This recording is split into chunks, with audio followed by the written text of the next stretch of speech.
Hello everyone, welcome back to MoodleClicks. I'm really happy to see you here again. In our previous video, we learned how to manually enroll users into a Moodle course.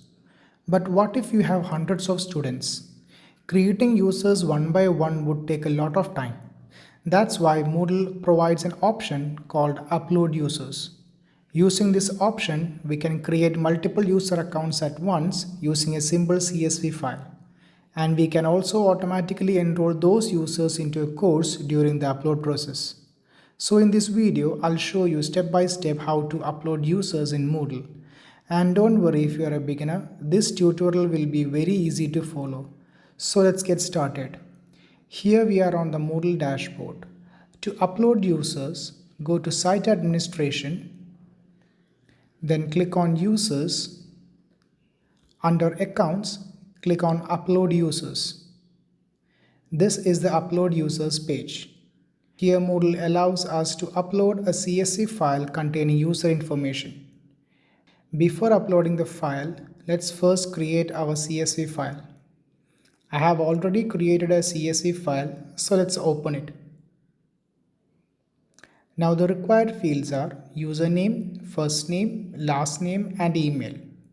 Please note the username can only contain lowercase letters, numbers, hyphens, underscores, periods or the @ sign.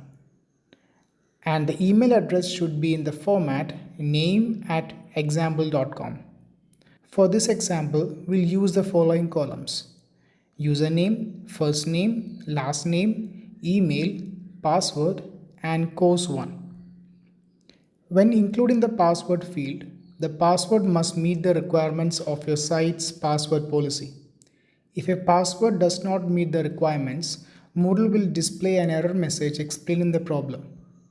The default recommended password policy settings are: minimum password length should be 8 characters, and the password should contain at least 1 digit, 1 lowercase letter, 1 uppercase letter, and 1 non-alphanumeric character. The passwords I use already meet these requirements.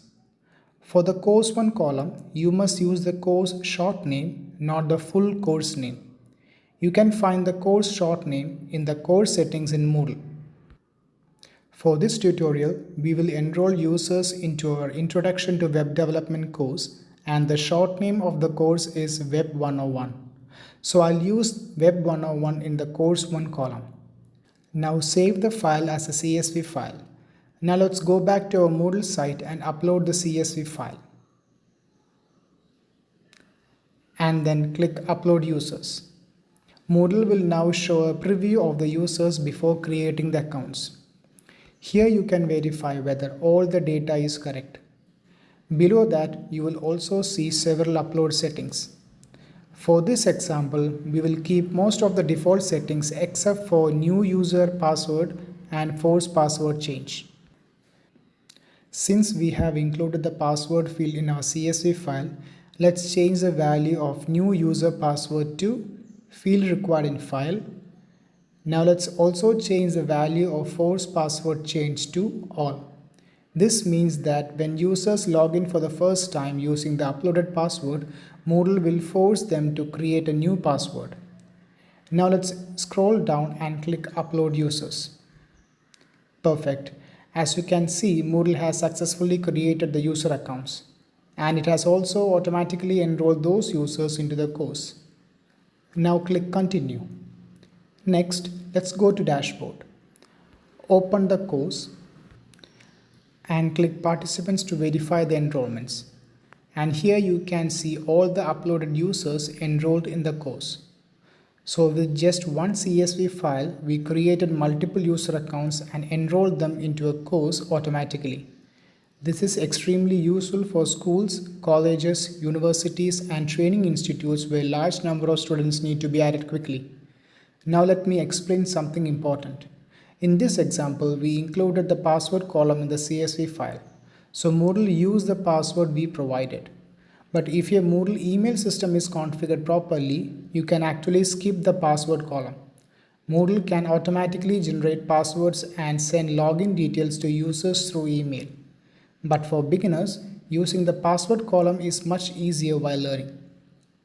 Also remember, always use the course short name in the course 1 column and make sure there are no extra spaces or spelling mistakes in the column names.